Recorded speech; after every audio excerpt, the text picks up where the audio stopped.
Hello. तो कैसे हैं आप सब? आते हैं सीधा स्टोरी पे। फोर्स लव का पार्ट 2। ठीक है, तो सीधे आगे देखते हैं। पिया रूही को खींचते हुए बाहर लाती है और कहती है, पागल है क्या? मतलब कुछ भी, क्यों उन लोगों को डिस्टर्ब कर रही है? यहाँ रूही कहती है, क्या डिस्टर्ब? तुझे पता भी है वो उसको मार रही थी। कितनी गलत बात है ये। पिया कहती है, पागल तुझे कैसे समझाऊं? उसे मार नहीं रही थी, वो दोनों इंटीमेट हो रहे थे। रूही की आंखें तो बड़ी बड़ी हो जाती है। वो कहती है, इंटीमेट?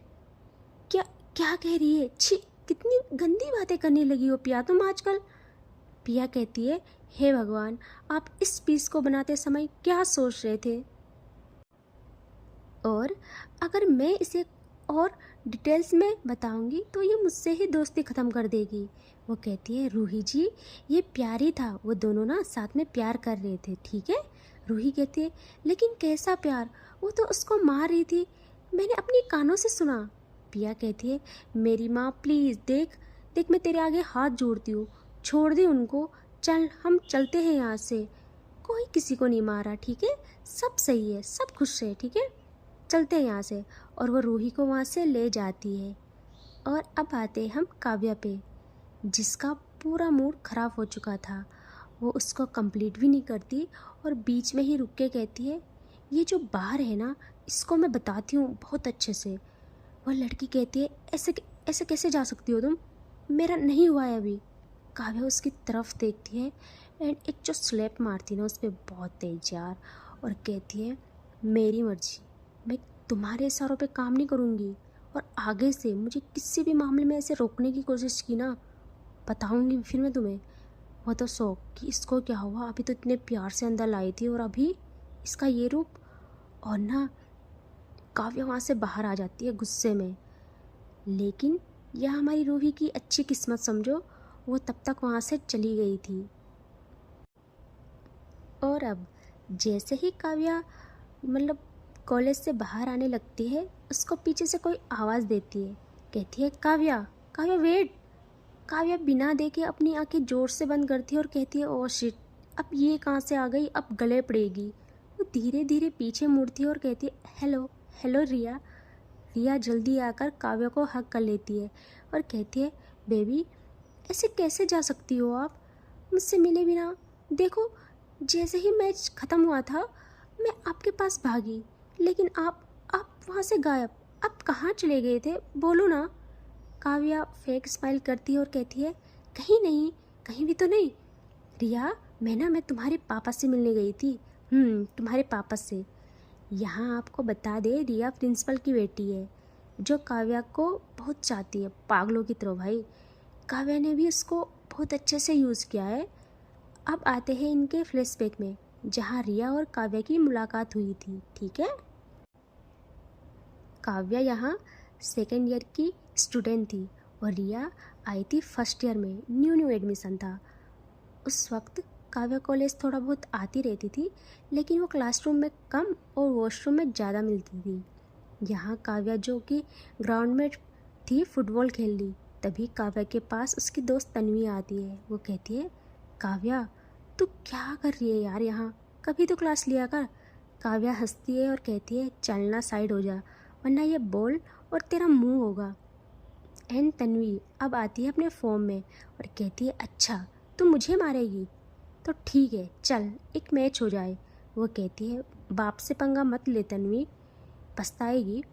तन्वी कहती है, चलना वक्त ही बताएगा, और जो भी जीता उसका कहा एक काम हारने वाले को करना पड़ेगा। काव्या कहती है, वैसे भी बिना शर्त के मज़ा नहीं आता, चल डन। आफ्टर अ मिनट इनका मैच स्टार्ट होता है। यहाँ यार तन्वी प्रो प्लेयर थी, बट हमारी Kavya pro max player. Game तो काव्या के हक में ज़्यादा जा रहा है। तभी काव्या की नज़र एक साइड पड़ती है। वो गेम नहीं रोकती, बस वहाँ देखती रहती है। वहाँ वहाँ थी रिया, जो कि बहुत सुंदर लग रही थी। उस टाइम वो जस्ट 19 की थी, फेयर स्किन, बिल्कुल डॉल जैसी। यहाँ काव्या काव्या तो इमेजिन करने लगती है उसको अपने साथ वॉशरूम में। और तभी काव्या अपने ख्यालों से निकलती है जब उसके फेस पर तेज बोल लगती है, और गेम जीत जाती है तन्वी। काव्या भाई आंखों में आग लिए देखती है तन्वी को और कहती है, बेटा अगर तू जिगरी दोस्त ना होती ना तो मैं तुझे बताती। और वो वहीं ग्राउंड में तन्वी के ऊपर चढ़ती है और ये दोनों एक दूसरे को पीटने लगते हैं, जस्टा प्यार वाला यार, क्योंकि काव्या की सिर्फ एक ही दोस्त थी, वो थी तन्वी। अब तन्वी की नज़र पड़ती है उस साइड। वो कहती है, बस कर यार, उतर यहाँ से, वहाँ देख क्या चीज़ है। काव्या कहती है, भाई उसे मत देख, मेरी नज़र पहले पड़ी है उस पर। तो तन्वी कहती है, अरे पागल, प्रिंसिपल की बेटी है वो, नखरेबाज है बहुत, इतनी जल्दी हाथ नहीं आने वाली, उसके बारे में सब पता करवाया है मैंने। तो तभी काव्या कहती है, वैसे भी उसके बाप का बाप हूँ मैं, और ऐसी कोई चीज़ नहीं जिस पे मेरी नज़र पड़ी हो और वो मेरी ना हुई हो। तो तन्वी कहती है, ठीक है, लगी शर्त, 2 दिन में उसे अपने बेड तक ला, फिर तुझे मानूँ। एंड यहाँ काव्या को तो सिर्फ चैलेंजेस पसंद थे। वो उठती है और कैंपस के अंदर जाने लगती है। वो हर जगह रिया को ढूंढती है बट वो उसे नहीं मिलती। अब उसके कदम बढ़ते हैं कैंटीन की तरफ। यार काव्या तो ऐसी थी जो किसी की नहीं थी, लेकिन सब उसकी होना चाहते थे। कॉलेज की सबसे स्मार्ट लड़की, सब लड़के उसके करीब आना चाहते थे, लेकिन काव्या जो सिर्फ ग्राउंड में ही नहीं दिलों के साथ भी बहुत अच्छे से खेलती थी। अब आती है काव्या कैंटीन में। उसको दूर मिलती है रिया जो अपने दोस्तों के साथ थी। काव्या पर ध्यान नहीं देती, जबकि सारे लोग सिर्फ काव्या को ही देख रहे थे।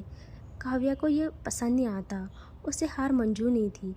अब आती है रिया के पास काव्या और बड़े प्यार से कहती है, हे ब्यूटीफुल, कैसी हो। और तभी वो किसी को कहती है, जाओ जाके मैम के लिए कुछ अच्छा सा लाओ। एंड हाँ, मैम आज से जो भी ऑर्डर करेंगी सब मैं पे करूँगी। रिया अब देखती है हमारी काव्या पे और कहती है, और वो आप किस खुशी में करेंगी। तभी काव्या कहती है, क्योंकि हसीनाओं का ख्याल रखना इस नाचिस की ड्यूटी है मैडम। रिया तो इम्प्रेस, फुल्ली इम्प्रेस। इनकी बातें चलती रहती है और जैसे ही रिया को पता चलता है कि ये कॉलेज काव्या के पापा का है, वो तो फिदा हो जाती है यार। अब वो सिर्फ नखरे कर रही थी काव्या को अपने पीछे करने के लिए। ये बात काव्या को भी अच्छी तरह से पता था। इन काव्या को क्या चाहिए वो हमको अच्छी तरह से पता है। काव्या और रिया की क्लोजनेस बढ़ने लगती है। रात night party, sweet hugs and eye contact, ये सब काव्या के लिए जो भी था वो था, सबको पता है। लेकिन रिया के लिए ये सब बहुत कुछ हो जाता है। एक रात जब फाइनली रिया काव्या की बाहों में थी, तभी काव्या रिया को उठाकर अपनी गोदी से टेबल में बिठा देती है और उसकी नेक पे हाथ रखती है और दूसरा हाथ टेबल पे। और जैसे ही वो उसके करीब जाती है, उसे किस करने वाली थी, तभी रिया काव्या को पीछे पुश करती है। काव्या गुस्से से रिया को देखती है। वो सोचती है, इसको शायद पिटना है मुझसे, इसको पिटने का मन कर रहा है। तभी रिया की एक मूव लेती है और ख़ुद को थोड़ा पीछे टेबल पे अच्छे से बिठा देती है एंड अपने हाथ पीछे टेबल पे टिकाकर अपने लेग्स थोड़ा सा ओपन करती है एंड फिर थोड़ा और एंड पूरे लेग्स ओपन कर लेती है। यार वो काव्या को खुली दावत दे रही थी। काव्या एक स्माइल पास करती है डेविल वाली और उसके लेग्स को अपने हाथों से पकड़ती है और अपने कंधों पर रख लेती है एंड सी यूज़ हर टंग। जैसे ही रिया को उसकी टंग वहाँ फील होती है, वो मचल जाती है और काव्या के बालों को ग्रैब करती है। अब काव्या बहुत ज़्यादा रफली करने लगती है, जिससे रिया को बहुत प्रॉब्लम होती है, बहुत ज़्यादा। यहाँ तक उसके आंखों में आंसू आने वाले थे। तभी रिया काव्या को थोड़ा रोकते हुए कहती है, काव्या वेट, काव्या वेट। काव्या थोड़ा सा रुकती है और उसकी आंखों में देखती है। तभी वो कहती है, Kavya Kavya I think I have fallen for you. यहाँ काव्या अब मुस्कुराती है अच्छे से और उसके होठों के करीब आती है और कहती है, falling is your job baby, but catching is not mine. यहाँ रिया तो रो पड़ती है। तभी काव्या कहती है, इमोशंस वीक बनाते हैं, इसीलिए मैं कभी कमज़ोर नहीं पड़ती। एंड वो रिया के साथ इंटीमेट होने लगती है, बहुत ही ज़्यादा रफली। रिया का दिल टूटा था, वो पूरा साथ नहीं दे पाती काव्या का, वो बस रो रही थी। काव्या बहुत ही इरिटेट हो जाती है एंड गेस व्हाट, वो उसके साथ फोर्सफुली इंटीमेट हो जाती है। जबकि काव्या मतलब इंटीमेट हो रही थी तो रिया थोड़ा सा मना भी कर रही थी, लेकिन काव्या को कौन रोक सकता है। एंड यहाँ रिया बेहोश हो जाती है एंड काव्या इतनी बदतमीज़, वो उसे इसी हाल में छोड़ के वहाँ से चली जाती है, उठ जाती है और वहाँ से बाहर आती है एंड एक मेड को कहती है कि तुम कुछ टाइम बाद अंदर जाके अपनी रिया मैम का ध्यान रखना। एंड रिया के घर से निकल जाती है।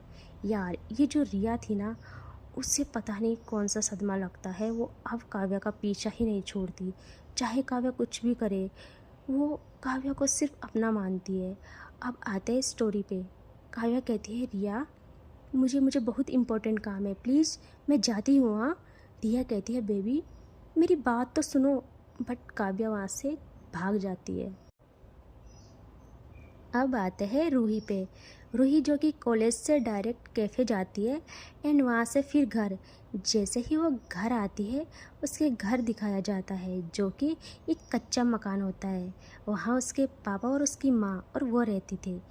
उसका इंतज़ार कर रहे थे उसकी माँ पापा। उसके पापा की एक दुकान होती है जिससे वो घर चलाते हैं। उसकी माँ घर संभालती है और रूही पढ़ाई के साथ कैफ़े में काम करती है। उसने कॉलेज में एडमिशन भी स्कॉलरशिप पर लिया है क्योंकि वो बहुत ही ज़्यादा ब्रेव स्टूडेंट है। बहुत ज़्यादा पढ़ाई करती है यार। बहुत सिंपल फैमिली लेकिन बहुत खुश थे सब। जैसे ही रूही घर आती है, मानो उस घर की खुशियाँ जो सुबह गई थी वो शाम को लौट आई हो। रूही अपनी माँ से मिलती है। उसकी माँ कहती है आ गया मेरा बच्चा, हम कब से इंतज़ार कर रहे थे, आज इतना लेट क्यों। तुम्हारे पापा तो चाय भी तभी पीते हैं जब तुम घर आती हो। कब से चाय बना के रखी है, 5 बार गर्म कर चुकी हूँ, लेकिन तुम्हारे पापा को सुकून कहाँ जब तक तुम ना आओ। रूही कहती है माँ अब रुको, हाँ मैं जल्दी से पापा से मिल के आती हूँ। रूही जल्दी से अपने पापा से मिलती है और कहती है पापा कैसे हो आप। उसके पापा कहते हैं रूही बच्चा आ गई आप, आज इतना लेट क्यों, मैं तो परेशान हो गया था। आपको पता है ना बच्चा, आप सुकून हो हमारा। रूही कहती है पापा आई एम सॉरी ना, पता आज ना कॉलेज में क्या हुआ। वो सारी बातें बताने लगती है अपने पापा को। उसकी आदत थी, वो सारी बातें अपनी फैमिली से शेयर करती थी, खासकर अपने पापा से। हाँ, उन बातों में आज हमारी काव्या का भी जिक्र था यार। लेकिन जो तारीफ़ कर रही थी रूही, उसकी सुनने लायक थी। तभी उसके पापा कहते हैं बेटा होता है, बड़े लोग ना ऐसे ही होते हैं, दूसरे के टाइम की कोई वैल्यू नहीं होती हो। और लड़ाई झगड़ा गुंडागर्दी तो उनकी शौक होते हैं। आप ना उन लोगों से दूर रहना, ठीक है, आप सिर्फ पढ़ाई पे ध्यान देना।